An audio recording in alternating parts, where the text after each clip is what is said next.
5 weeks ago, because of the work of Director Patel, we learned that the former chair of the House Intelligence Committee and current United States Senator leaked classified information. We learned this because a whistleblower came forward. Whistleblower with 23 years experience in the intelligence community, a Democrat staffer on the committee, said this: they were pressured to leak classified information, which sort of raises the obvious question. Why would the head of the Intelligence Committee, the chair of that committee, who's supposed to be guarding our secrets, why would he be encouraging the leaking of classified information? Whistleblower told us that answer as well. The leaked information was supposed to be used, the leaked information, false information, was going to be used to indict President Trump. Now, the former chairman wasn't the only person leaking information. Jim Comey was also sharing things he wasn't supposed to share. Again, don't take my word for it. The Inspector General told us this. In a blistering House hearing that left the room stunned, Congressman Jim Jordan dropped bombshell accusations against Adam Schiff, calling out the former Intel Committee chair for what he labeled one of the worst abuses of power in modern American history. Armed with whistleblower claims, leaked emails, and a paper trail going back to the Obama era, Jordan hammered home allegations that Schiff's actions were designed to derail President Trump's first term. Jordan kicked things off spotlighting a whistleblower with over 2 decades in intelligence, who stepped forward, claiming Schiff pushed staff to leak classified, but allegedly bogus, info meant to damage Trump. Let's dive in. In his report, he said, quote, James Comey violated FBI policy by disclosing classified information. And what was Comey's motive? Same as the senator from California: to sabotage and undermine President Trump's first term. And we know that Mr. Comey's not been shy about what his objective was. In fact, 4 months ago, he told us. Remember this? 8647. Jim Comey told us just 4 months ago. Now, how'd they do it? How did the former chair of the Intel community, the former FBI director, and others in our government attempt to undermine President Trump's first term? 7 weeks ago, because of the good work of the Director of National Intelligence, Tulsi Gabbard, we learned from another whistleblower, a second whistleblower, that in the closing days of the Obama administration, the intelligence community assessment was changed. On December 5th, 2016, they had one assessment. That assessment said Russia did not impact the election vote count. There was a meeting at the White House on December 9th, 2016, where it was decided, no, we're not going to have that. We're going to come up with a new one. And the new one said Russia was trying to influence election and did influence election, which just wasn't accurate. And that new one is published on January 6, 2017. Let's just show you a few things that took place. I want to show you first this email from Admiral Rogers, the head of the NSA. You can see it was December 22nd. Says to Jim, John, and Jim Clapper, John Brennan, Jim Comey. And he says, I asked my team if they've had sufficient access to the underlying intelligence, sufficient time to review that intelligence.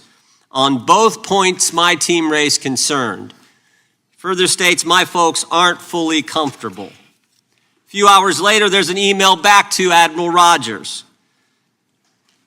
This one is from Jim Clapper, and it says this: it is essential that we be on the same page and all of us are supportive of the report in the highest tradition of, that's our story and we're sticking to it.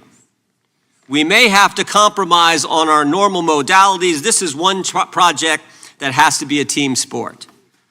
That's our story, and we're sticking to it. Compromise on normal modalities, that's a fancy way of saying, that's the government speak for we're going to have to change the rules. In fact, we're not going to follow our own rules. And that's exactly what they did to get the objective they wanted, to undermine President Trump. Now, how did it specifically take place? The whistleblower said that the government officials ignored concerns about discredited information. And what was that discredited information?